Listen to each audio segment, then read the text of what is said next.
हाय दोस्तों, स्वागत है आपका मेरे एक्सेल मल्टी क्लासेस में।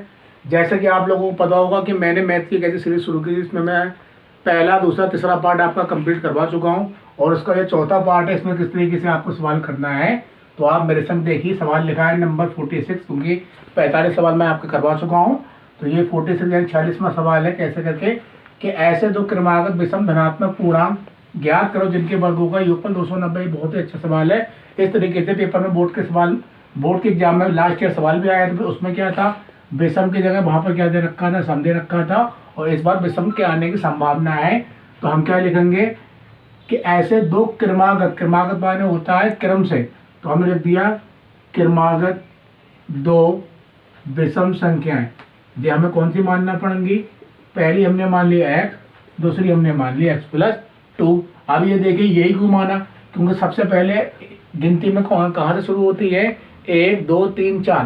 तो विषम हमारी संख्याएं होती हैं 1 3 5। तो अगर हमने x माना तो x की वैल्यू हमने इन पर 1 रख दी, तो ये भी विषम आ गई और इन पे ही 1 रखेंगे और 2 इसके सामने, तो 1 और 2 3। तो इस तरीके से हमें पता लग गया कि पहली संख्या हमें 1 मानना है और दूसरी संख्या हमने मानना है x+2। ठीक है, तो ये हमारे क्या संख्याएं होंगी? दो संख्याएं हो गई। जो कौन सी संख्या है? हमारी विषम संख्याएं दे रखे हैं। अब सवाल में क्या है? जिनके वर्गों का योगफल, यानी इन दोनों संख्याओं को क्या करना है? वर्गों का योगफल करना है। कैसे करके? पहली संख्या हो गई और आपकी दूसरी संख्या हो गई। उसने बोला वर्ग माने होता है दोनों का इस होल स्क्वायर। सही है। और योगफल माने क्या आ गया? प्लस आ गया। देखो आ गया नहीं आ गया? कि दोनों संख्याओं के वर्गों का योगफल कितना दे रखा है? 290 दे रखा है। तो अब हम इसे हल करेंगे किस तरीके से? x² प्लस, अब ये क्या बन गया? a+b का होल स्क्वायर बन गया, यानी a का स्क्वायर प्लस b का स्क्वायर प्लस 2 गुणा a और गुणा b बराबर 290। ठीक है भाई। x² प्लस x², 2 का स्क्वायर कितना हो गया? 4 और 2 दूनी आपका आ गया 4x बराबर 290 आ गया। अब x² कितना हो गया आपका? 2x² हो गया। ठीक है भाई। प्लस का 4x आ गया अपना, प्लस का 4 और 290 इधर आके कैसा हो जाएगा आपका? माइनस का हो जाएगा। 290 आपका हो जाएगा माइनस का बराबर 0। तो 2x² प्लस 4x, 290 में ये माइनस के हैं और ये आपकी प्लस की संख्या, तो कितना बचा आपका? माइनस का 286 बराबर 0। अब हमने देखा कि 2 इधर भी आ रहे हैं, 4 में भी 2 आता है और इसमें भी 2 आता है, तो 2 हम यहाँ से कॉमन ले लेंगे। अंदर क्या बचा? x² प्लस, और ध्यान रखना जब हम 2 कॉमन लेंगे तो अंदर सब में सारी संख्याओं में क्या करेंगे? 2 से हम डिवाइड कर देंगे, भाग कर देंगे। कैसे? 2 1 कम 2, इसे भाग दो, 2 दूनी 4, इसे भाग दो, 2 1 कम 2, 2 चौक 8 और 2 तिया 6 बराबर 0। सही है। x² प्लस 2x माइनस 143 बराबर 0। 2 कहाँ चला गया? 2 आपका चला गया 0 में, क्योंकि आपने इसे कॉमन लिया था। अब आपके पास ये द्विघात समीकरण आ गई। इसके क्या करना है? आपको करना है इसके टुकड़े करना है। किस तरीके से कि 143 से कम 143 और 2 भी आ जाए। तो पहले हम 143 के टुकड़े कर लेते हैं। किस तरीके से? 11 1 कम 11, क्योंकि ना ये 2 से कटेगा ना 3 से कटेगा, तो हम किससे काटेंगे? इसे 11 से। 11 1 कम 11, क्या बच गया इसके अंदर? इसके अंदर बच गया 3, तो कितना हो गया? 33 और 11 तिया 33। फिर 13 1 कम 13, तो इसे 11 और 13 ने काट दिया, तो काट दिया। तो आपने देखा कि 13 और 11 की गुणा करोगे तो कितना आ जाएगा? आपके 143 आ जाएगा। और 13 में से 11 गए तो आपके 2 भी यहाँ पर आ जाएंगे। तो क्योंकि मैं आपको बता चुका हूँ गुणनफल का तरीका क्या होता है। पहले वाले और आखिरी वाले की गुणा करना है, 143 से 143, और 143 की ऐसी गुणा करना है कि चाहे उसे जोड़ो चाहे उसे घटाओ, बीच में कितना लिखा है? 2 लिखा है, तो लाना है। तो आपने देखा कि 13 की 11 से गुणा करेंगे हम, तो कितना आएगा? 143, और 13 में से 11 गया, वापस 2 भी आ जाएगा। तो x² plus 13x minus 11x, 13x में से 11x आपका चला गया माइनस 143 बराबर 0। अब इन दोनों में कॉमन क्या है? इन दोनों में कॉमन क्या है? इसमें कॉमन क्या है? x, अंदर बचा x प्लस 13। अब इन दोनों में कॉमन क्या है आपका? माइनस 11। कैसे करके? क्योंकि आपको पता है 143 कैसे आया? जब आपने 13 गुणा 11 की गुणा कर लिए, तो आपका कितना आया है 143 है, तो 11 इधर भी है और 11 इधर भी है, तो वो आपने कॉमन ले लिया। और उसके बाद जो इस ब्रैकेट में है वही आपको इस ब्रैकेट में रखना है बराबर 0। अब जो दो बार है उसे एक बार लिखना है, और जो अलग अलग है उसे दूसरे ब्रैकेट में रखना है। ठीक है भाई। इसके बाद हम क्या करेंगे, इसके बाद देखिए x प्लस 13 बराबर 0, यानी कि ये जो 0 है वो इसके संग भी आएगा और आपका इसके संग भी आएगा। तो x प्लस 13 बराबर 0 में क्या करना है, x बराबर 13 उधर जाके माइनस का, ऐसे हम क्या करेंगे x माइनस 11 बराबर 0। तो x बराबर माइनस उधर जाके क्या आ गया 11, तो 13 जो माइनस वाला उत्तर होगा वो हम क्या कर देंगे छोड़ने पर। ठीक है भाई। तो जो भी उत्तर आएगा माइनस में उसे हम क्या कर देंगे छोड़ देंगे। क्यों? क्योंकि हमें प्लस वाला ही लेना है। और अच्छा, अब x की वैल्यू आ गई 11, तो आपने संख्याएं कौन सी मानी थी, आपने पहली विषम संख्या मानी थी, पहली विषम दे रखा है, हाँ ठीक है, पहली विषम संख्या अपनी मानी थी x, तो x का मान कितना आ गया 11, और दूसरी आपने कितनी मानी है, दूसरी संख्या मानी है x प्लस 2, तो x की जगह 11 तो ये है ही, प्लस का 2 और 11 2 कितना आ गया 13। तो इसका मतलब क्या, पहली विषम संख्या आपकी 11 आ गई और दूसरी विषम संख्या आपकी 13 आ गई। तो ये बहुत ही ज़्यादा इंपॉर्टेंट सवाल है, आप इसके जरिए से आराम से कर सकते हैं। और पेपर में अगर सम आता है तो उसका भी यही तरीका है, लेकिन वहाँ पर ये बदल जाएगा, वहाँ पर सीधे x प्लस आप x प्लस 1 मानेंगे। क्यों? अगर इन पर लिखा होता है सम, तो सम की जगह हम पहली संख्या मानेंगे x प्लस 1, क्योंकि x की वैल्यू अगर हम इन पर 1 रखेंगे तो 1 और 1 कितना हो गया अपना 2 हो गया। और दूसरी संख्या क्या मानेंगे, x प्लस 3 मानेंगे, क्यों 1 और 3 4 हो गया। तो ध्यान रखना ये वाली बात, सवाल आपका इसी तरीके से होगा, बस वहाँ पर ही संख्या बदल जाएंगी, करने का तरीका आपका यही रहेगा। नेक्स्ट सवाल देखिए, उससे किस तरीके से करना है कि यदि अल्फा और बीटा समीकरण 2x² माइनस 3x प्लस 5 बराबर 0 के मूल हो, तो alpha square beta plus beta square alpha का मान ज्ञात करना है। हमें ये चीज़ निकालना है। आपने देखा अल्फा भी आ रहा है, बीटा भी आ रहा है, और इसमें मूल भी आ रहा है, तो आप समझ गए होंगे कि अल्फा बीटा कब आते हैं, मूलों के गुणनफल में और मूलों के योगफल में। लेकिन करना किस तरीके से, ये देखिए। सबसे पहले इस सवाल को हम क्या करेंगे, यहाँ पर उतारेंगे 2x² माइनस 3x प्लस 5 बराबर 0, और पहले हम इसकी तुलना कर देंगे ax² plus bx plus c बराबर 0, क्योंकि मूल लिखा है। और अल्फा बीटा वाले में जब तक आप abc के मान नहीं निकालोगे सवाल आपका नहीं होगा। और abc के मान कैसे निकलते हैं, इसकी तुलना करने से। ठीक है भाई, तो तुलना कर दिया, ये तो सब आपको रट गया होगा अब तक। तुलना करने पर तो a बराबर कितना आ गया अपना 2 आ गया, b बराबर -3 आ गया, और c बराबर आपका 5 आ गया। ठीक है भाई। अब हमें क्या करना है, मूलों का योगफल निकालना है। अल्फा प्लस बीटा क्या होता है, अल्फा प्लस बीटा बराबर माइनस का b बटे, ये क्या है, मूलों का योगफल है। तो अल्फा प्लस बीटा बराबर माइनस, b की वैल्यू कितनी दे रखी है -3। ठीक है भाई।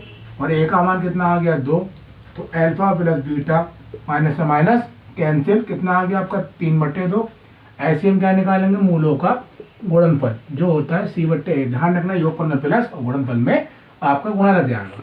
तो अल्फा गुणा बीटा बराबर c की वैल्यू आपकी कितनी आ रही है 5 आ रही है, और a की जगह आपका आ गया 2। लेकिन हमें निकालना थोड़ी था ये, हमें निकालना है इसका मान। तब हम क्या करेंगे, इसे एक साइड में लिख लेंगे इस तरीके से। ठीक है भाई, कैसे करके कि alpha square beta plus beta square alpha. तो ये इसमें देखिए क्या चीज़ कॉमन आ रही है, देखो अल्फा इधर भी आ रहा है, इधर भी आ रहा है, और बीटा इधर भी आ रहा है, इधर भी आ रहा है। तो हम अल्फा और बीटा कॉमन ले लेंगे। अंदर क्या बचा, आपने एक अल्फा कॉमन लिया तो अब भी 2 में से 1 बच गया। अगर बीटा एक ही है तो वो यहाँ से चला गया, प्लस ऐसे उधर अल्फा 1 था तो वो वहाँ से गायब हो गया, और बीटा 2 थे और 1 आपने लिया तो अंदर क्या बचा, बीटा बचा।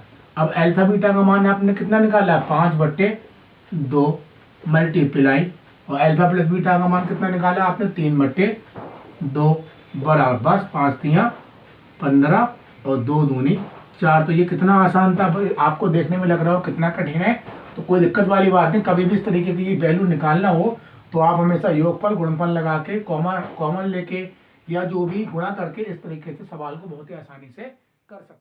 सवाल देखिए उसे किस तरीके से करना है। एक समकोण त्रिभुज की ऊंचाई उसके आधार से 7 सेंटीमीटर कम है, यदि कर्ण 13 सेंटीमीटर का हो तो अन्य भुजाओं को ज्ञात करो। आपको ये सवाल देख के लग रहा है कितना भयानक सवाल है, ध्यान रखना ये जितने भी सवाल मैं आप करवा रहा हूँ ये तकरीबन 6 नंबर के आपके बोर्ड में तकरीबन 100% आना ही आना, इस तरीके के सवाल आते हैं पेपर में, आप देख लीजिए। ठीक है, तो हमें करना कैसे है कि फिर से एक बार सवाल को पढ़ो कि एक समकोण त्रिभुज, जो भी कुछ है इस सवाल के अंदर ही आपको दे रखा, बस आपको समझने की देरी है कैसे करके कि एक समकोण त्रिभुज है जो आपको पता है इस तरीके से आपका बनता है। तो एक समकोण त्रिभुज की ऊंचाई उसके आधार से 7 सेंटीमीटर कम है। वापस देखिए कि जो उसकी ऊंचाई है, ऊंचाई किससे कम है? आधार से 7 सेंटीमीटर कम है, आधार से। तो सबसे पहले हम मानेंगे, माना उसका आधार कितना हो गया, जब हमें आधार पता ही नहीं है, अरे भाई आधार से कम है तो हमें आधार ही नहीं पता, तो हम आधार मानेंगे x सेंटीमीटर। सही है। अब उसने कहा जो उसकी ऊंचाई है वो आधार से कम थी, कितनी कम है? 7 सेंटीमीटर। तो ऊंचाई कितनी होगी अपने पास?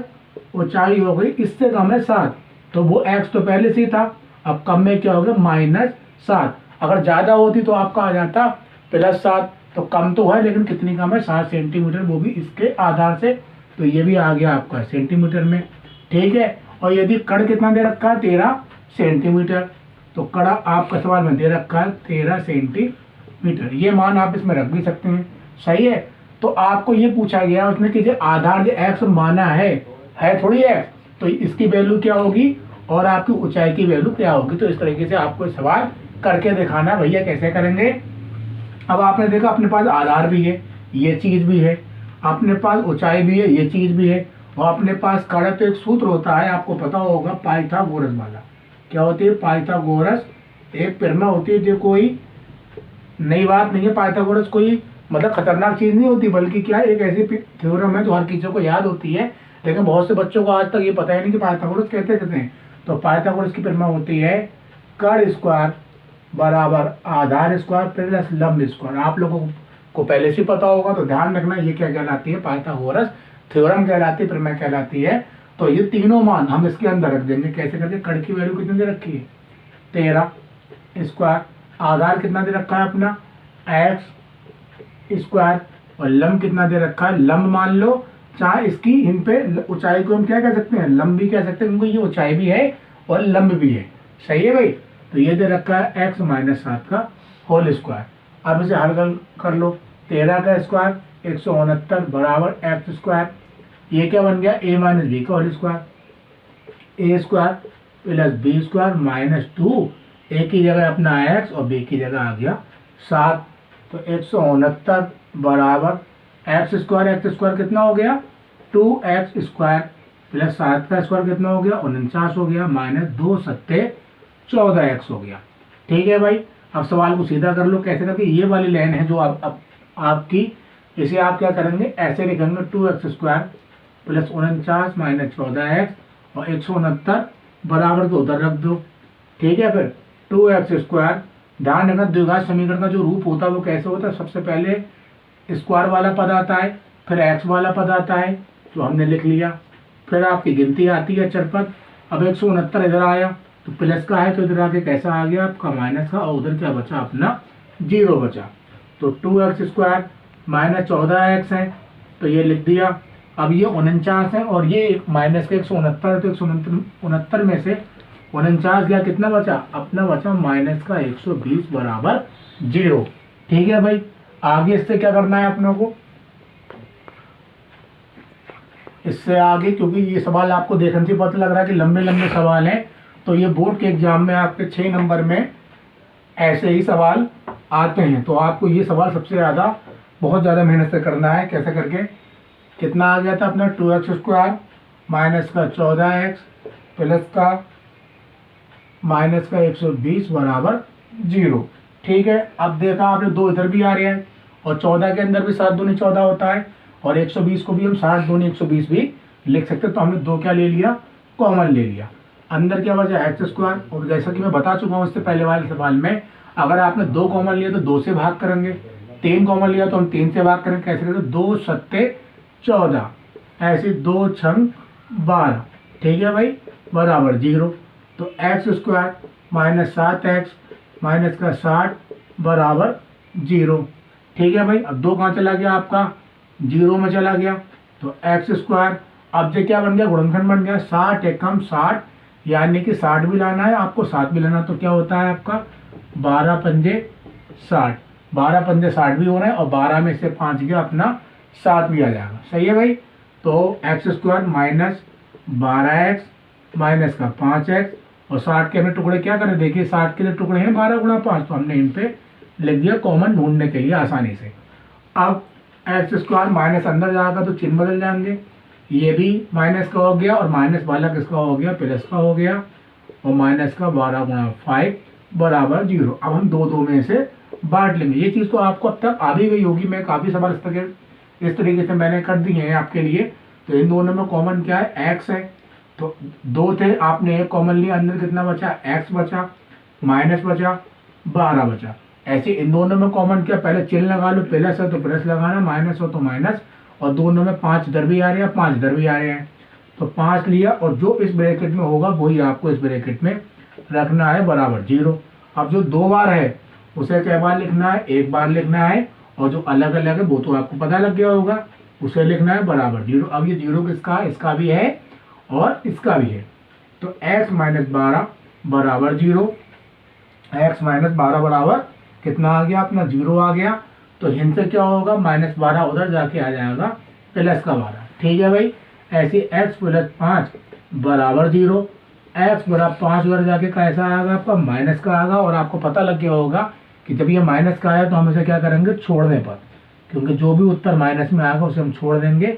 तो हमारी x की वैल्यू कितनी आ गई, 12 प्राप्त हुई। अब सवाल में आपने क्या माना था, आधार उस समय कितना माना था आपने, आधार माना था आपने x सेंटीमीटर, आधार माना था x सेंटीमीटर। ठीक है, तो x की वैल्यू कितनी प्राप्त हो गई, 12। ठीक है भाई, तो आधार हमारा प्राप्त हो गया हमें 12 सेंटीमीटर। अच्छा, लंबाई यानी जो ऊंचाई थी वो किससे कम थी, उसके आधार से 7 सेंटीमीटर कम थी, तो वो हमने मानी थी x माइनस 7 सेंटीमीटर। ठीक है, चूंकि अब x की वैल्यू में कितनी प्राप्त हुई है, 12 माइनस 7, तो 12 में 7 या कितना बचा अपना 5 बचा, 5 सेंटीमीटर।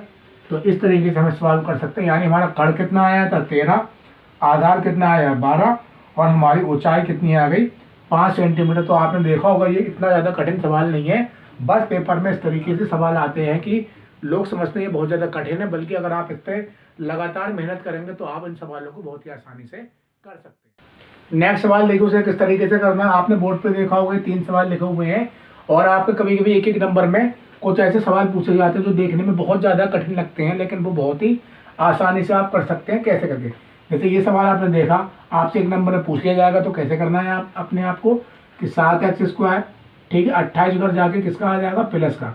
इतनी बात हमेशा ध्यान रखना है कि जब भी आप समीकरण हल कर रहे हैं तो एक तरफ ABCD आएगी, एक तरफ जिस तरीके से आपने शादियों में देखा होगा कि जब आप खाना खाने जाए तो एक तरफ औरतों का खाना चलता है और एक तरफ आदमियों का खाना चलता है, ये तो आपने देखा ही होगा।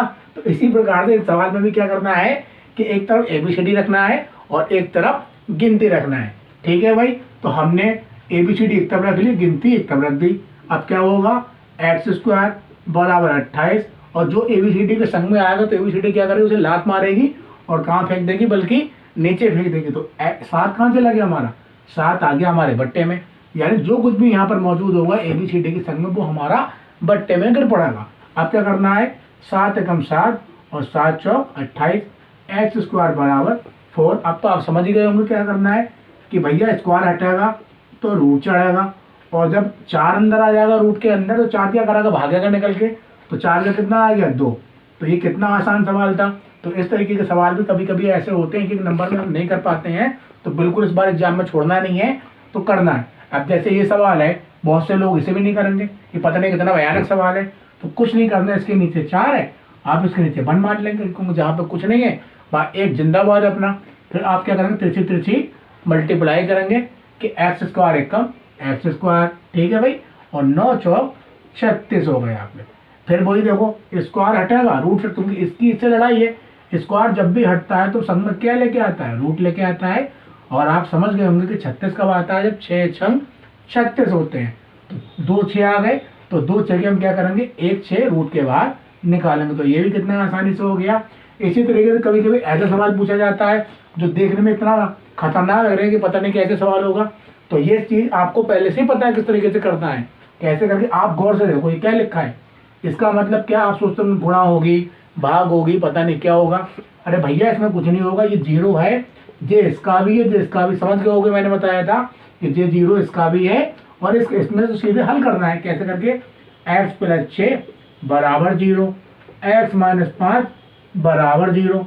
तो एक्स बराबर 6 उधर जाके माइनस का, ऐसे 5 उधर जाके प्लस का। देखिए सवाल था, कोई सवाल नहीं था, लेकिन आप सोचते होंगे कितने भयानक सवाल है। तो कुछ एक एक दो दो नंबर के सवाल अगर आते हैं तो उसमें ज़्यादा टिपिकल नहीं है, आप उसमें थोड़ा दिमाग भी लगाओगे तो आराम से कर सकते हो। नेक्स्ट सवाल देखिए, उसे किस तरीके से करना है।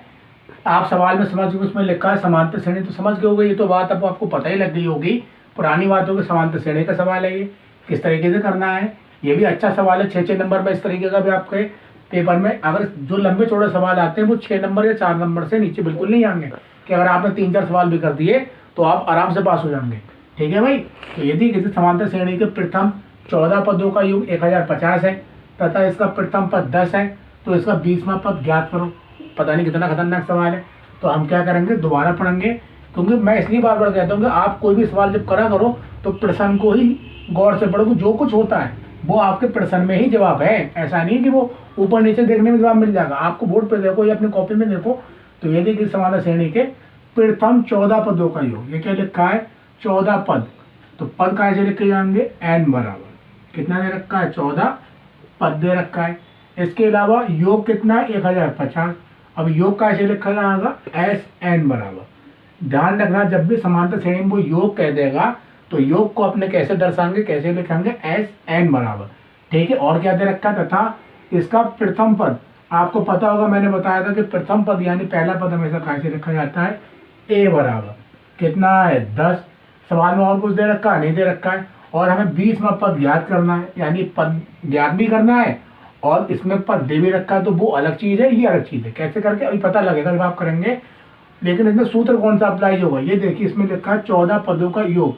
ये जो योग दे रखा है इसका मतलब भी SN से लिखा जाएगा, और ये योग ही हमें बताएगा कि कौन सा सूत्र लगेगा।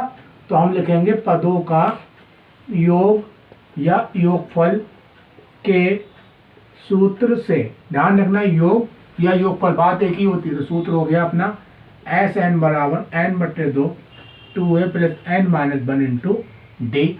सही है भाई।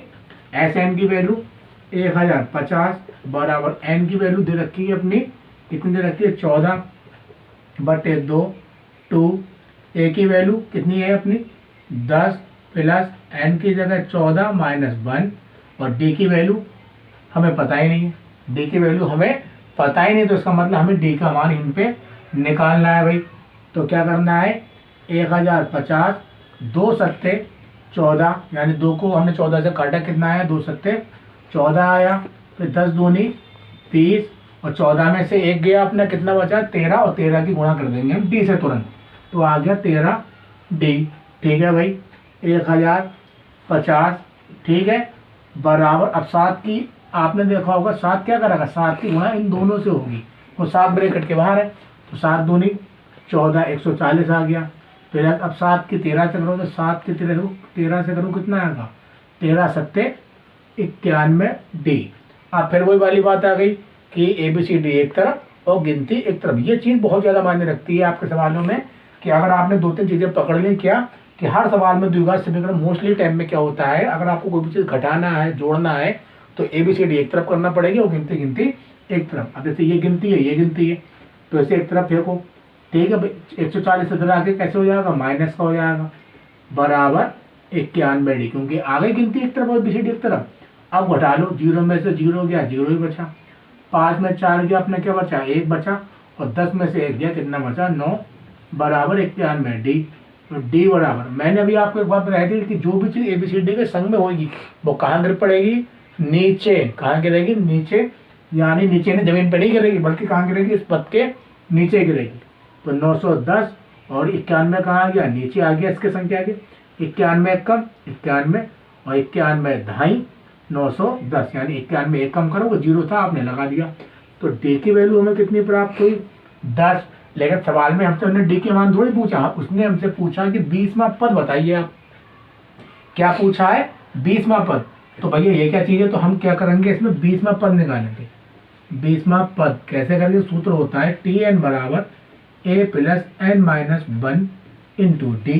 ठीक है भाई, अब एन की वैल्यू ये रखना है आपको T20 मैच, जो T20 मैच होता है आईपीएल की तरह, तो इन पे एन की वैल्यू कितनी आ गई 20, तो ये बन गया T20। अच्छा ए की वैल्यू कितनी है सवाल में दे रखी है अपने पास, 10 दे रखी है, प्लस अब एन की जगह कितना रखेंगे हम, एन की जगह रखेंगे हम 14, बिल्कुल नहीं रखेंगे क्योंकि ये तो 14 पदों का योग था, यानी योगफल वाले में एन की वैल्यू 14 रखी थी। अब उसने बोला 20वां पद निकालो, तो 20वें पद में इस वाले फार्मूले में एन की वैल्यू 20 होगी, ना कि ये होगी। ये ध्यान रखना, बहुत से लोग कंफ्यूज हो जाएंगे कि ये भी दे रखा है ये भी दे रखा है, तो ध्यान रखना इसमें योगफल है तो योगफल वाले में एन की वैल्यू ये हो जाएगी, और जिसमें 20वां पद दे रखा है तो उस सूत्र में एन की वैल्यू आपके 20 हो जाएगी, जो भी इन पे दे रखा होगा। ठीक है भाई, तो एन की वैल्यू कितनी हो गई 20 माइनस 1, और डी की जगह ध्यान रखना, इसीलिए हमने डी को पहले निकाला, क्योंकि अगर हम 20वां पद निकालते तो डी कहाँ से लाते, तो डी हमें लाना पड़ी, इस सूत्र के जरिए हमें क्या प्राप्त हो गया, डी प्राप्त हो गई।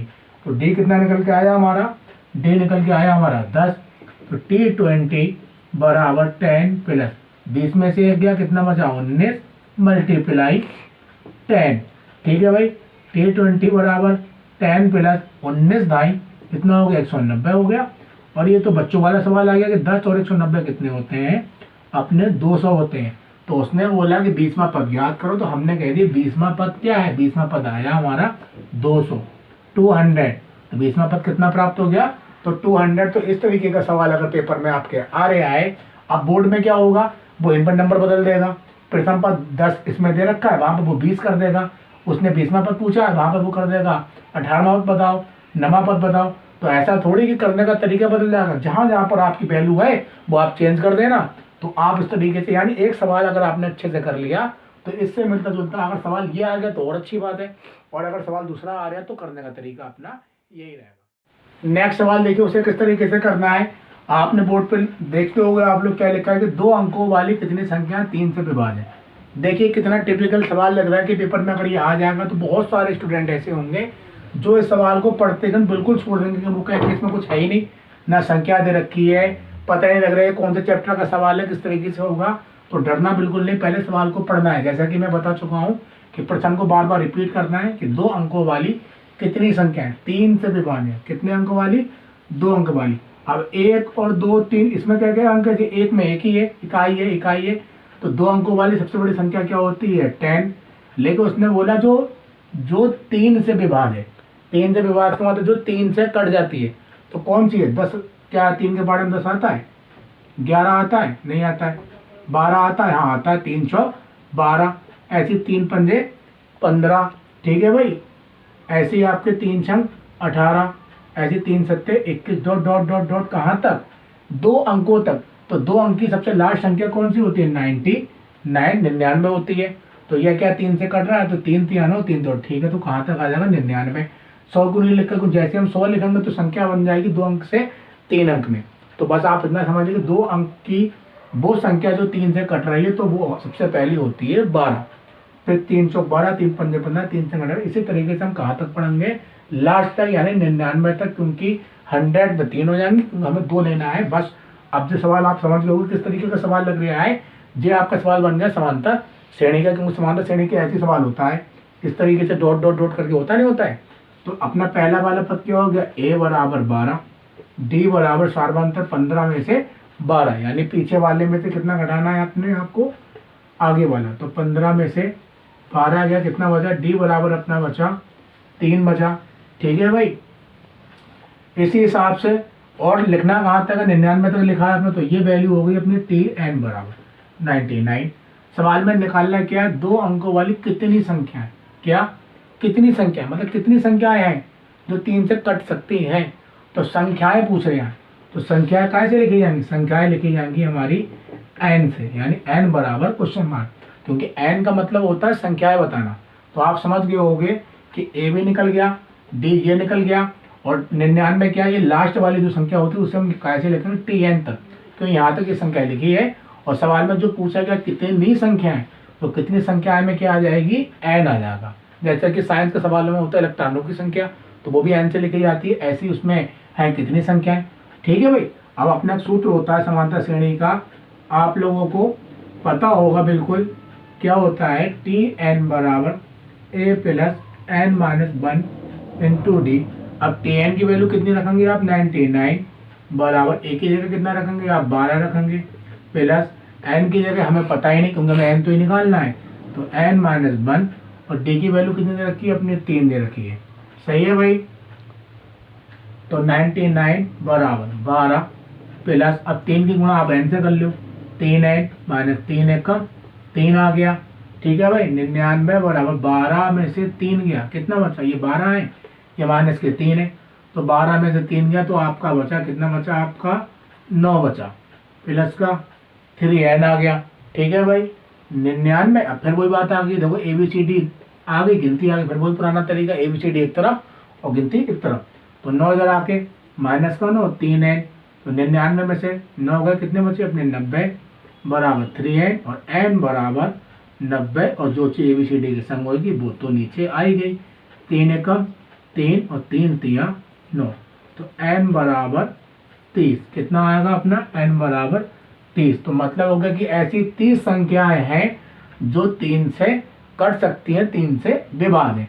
और दूसरा सवाल कैसे आ सकता है, वो लिख देगा 4 से विभाज्य है, 5 से विभाज्य है, 6 से विभाज्य है। तो आप समझ गए हो कि एक सवाल से ही आपके सारे सवाल बन सकते हैं। नेक्स्ट सवाल देखो, उसे किस तरीके से करना है कि किसी समांतर श्रेणी का n पर 2n माइनस 1 है, उसका सातवां पद ज्ञात करो। ये सवाल ही बहुत कम लोगों को करना आता है क्योंकि अच्छा सवाल है, हालांकि कोई कठिन नहीं है, बस इसकी लिखाई इस तरीके से कर रखी है कि पता नहीं कितना ज़्यादा कठिन है। तो हमें क्या करना है, सवाल को पढ़ना कि किसी समांतर श्रेणी का n पद, कौन सा पद, n पद भैया ये है, तो हमने लिखा n पद कितना दे रखा है, 2n माइनस 1, कितना, 2n माइनस 1। सही है भाई। उसका सातवां पद ज्ञात करो, कौन सा पद, ये वाला सातवां, कहीं वो 8वां लिख देगा, कहीं 10वां लिख देगा, कहीं 6वां लिख देगा, तो हमें कौन सा करना है, 7वां पद। तो अपने देखा इन पे n रखा है, तो अपने लिखेंगे n बराबर 7 रखने पर, n बराबर 7 रखने पर 8 होते तो 8 रख देते, तो आप समझ गए होंगे। तो 2 मल्टीप्लाई n की जगह हम कितना रख रहे हैं, 7 माइनस 1, 2 सत्ते 14 माइनस 1, कितना आ गया, 13।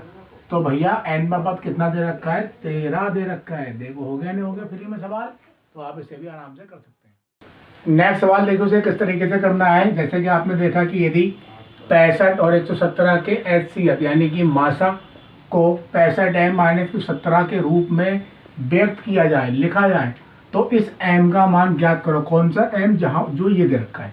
अब आपने देखा ये सवाल कितना भयानक है, अगर पेपर में ये आएगा तब भी काफ़ी लोग उसे छोड़ देंगे। और ये इतना आसान सवाल है, समझ लो कहते ही बिल्कुल रबड़ी खीर समझ लो, इतना आसान आपका ये सवाल बिल्कुल मैं अभी बना दूंगा कैसे करके कि 65 और 117 का क्या निकालना है, HCF। और HCF मैं बता चुका हूँ, HCF का मतलब होता है मासा। कैसे करके 65 लिखा आपने, ठीक है भाई। अब 65 के टुकड़े करो, कैसे करो, 13 पंजे 65, सही है। ऐसे 117 हमने लिखा, 117 के टुकड़ों करो, 117 कौन से पहाड़े में आता है, 13 नीमा 117, ठीक है भाई। 13 गुणा, अब 9 के भी टुकड़े कर लो क्योंकि 3 3 9, अब नहीं हो सकते टुकड़े, तो ये आप समझ गए हो। सबसे पहले हमें क्या करना है, मासा या लासा कुछ भी निकालना हो, हालांकि इसमें मासा ही निकालना है, तो दोनों का हमें फैक्टर करना है। 13 पंजे 65 कर दिया और 117 क्या करा, 13 तिया 39, 39 तिया 117। अब हमें निकालना है HCF, ठीक है भाई। HCF दोनों में क्या, HCF तो आपको पता होगा, नहीं पता तो देखो 5, जो वो संख्या जो दोनों सवालों में आ रही है, जैसे कि 5 ऊपर है, 5 नीचे दिखाई दे रहा है, नहीं है, 3 नीचे है वो ऊपर, 13 इधर भी है और 13 इधर भी, तो 13 ही एक ऐसी संख्या है जो दोनों में आपके आ रही है। तो हमारा HCF कितना हो गया, 13। लेकिन निकालना है कहते सवाल में m का मान निकालना है, तो हमने निकाल क्या दिया मासा। तो रुके जाओ, अभी कैसे करना है, क्या है, डरना नहीं है कहते। तो आपको ये वाली वैल्यू उतारना है, 65 m माइनस 117 बराबर, यानी जो भी मासा दे रखा है वो अपने क्या करेंगे, इसके बराबर रख देंगे जो वैल्यू आप निकालेंगे मासा की। बस हो गया सवाल अपना। 65 m बराबर 13, 117 उधर जाके प्लस का, ठीक है भाई। 65 m बराबर 117 और 13 कितना हो गया अपना, 130 हो गया, 7 3 10 का 0, हासिल लगा 1, 11 और 1 12 और हासिल वाला 13, बस m बराबर 130 और ABCD वाला इंसान नीचे आ गया। 65 एकम, 65 दूनी 130, तो m बराबर कितना प्राप्त हो गया 2। तो कोई सवाल कठिनता नहीं था, बिल्कुल ही इस तरीके से करना है। चूँकि ये वीडियो बहुत ज़्यादा लंबी हो रही है, तो मैंने जैसे कि आपसे प्रॉमिस किया है कि आगे के मैं पार्ट और बनाता रहूँगा आप लोगों के लिए, और आप मुझे कमेंट के माध्यम से ज़रूर ही बताया करें कि आपको किस विषय की और भी वीडियो चाहिए, कौन से ऐसे सवाल हैं जो आपको घर पे करने में प्रॉब्लम आ रही है, या इन सवालों को आप किस तरीके से कर सकते हैं और समझ में आ रहा है नहीं आ रहा है, या जो चीज़ प्रॉब्लम तो आप मुझे कमेंट के माध्यम से ज़रूर बताएं, जिससे कि मैं आगे के लिए प्रेरित हूँ वीडियो बनाने के लिए। तमाम लोगों का दिल से शुक्रिया, धन्यवाद, थैंक यू।